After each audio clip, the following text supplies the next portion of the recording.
Salut à tous, bienvenue sur babel.io. Alors, c'est quoi cet outil? C'est un outil d'IA sans code.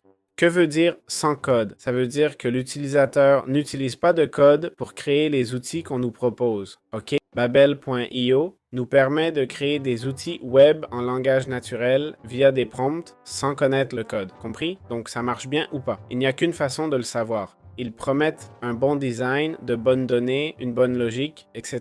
On va l'essayer, on va voir si on peut faire un petit test. Ils vont nous demander comment on se connaît et ce qu'on veut faire avec Babel. Construire, pas embaucher. On peut décrire notre idée pour que l'IA la génère. Allez, on y va, on le fait. Très bien, je vais vous demander de me faire une plateforme comme Duolingo. On va voir s'il me l'a fait, hein?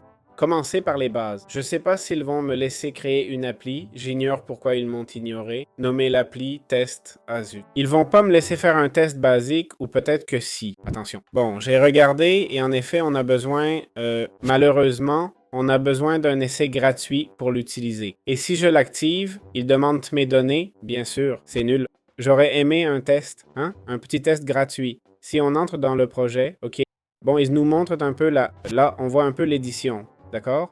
Bon, comment on construit l'interface et tout, mais il faut upgrader pour publier. C'est absurde, non? Eh bien, je ne pourrais pas le faire. Je vais voir les avis sur Trustpilot. Pour l'instant, c'est mal parti, mais voyons les avis. Sur Trustpilot, les notes sont souvent basses. Oh là là, un 2,4. Bon, voyons ce qu'ils disent. Facturé 3 mois, compte fermé, mais ils répondent. Horrible. Je ne recommande pas. Un mauvais système. Mais il semble y avoir des clients, hein? Il y a un service client, ils sont attentifs. C'est important. Pas d'alerte de facturation, plainte, pratiques abusives, compte utilisé sans consentement, droit violé. Pire encore, impossible de se désabonner. On revient ici avec le support. Il semble qu'ils offrent vraiment du soutien, hein? Les gens qui se plaignent sont ceux qui ont payé et veulent un remboursement, etc. Puis on a 5 étoiles où les gens disent que c'est un bon outil, utile, le meilleur logiciel, etc. Je ne peux pas le confirmer. J'aimerais bien, mais je ne peux même pas vous montrer comment l'outil fonctionne. Donc, voilà, c'est babel.io,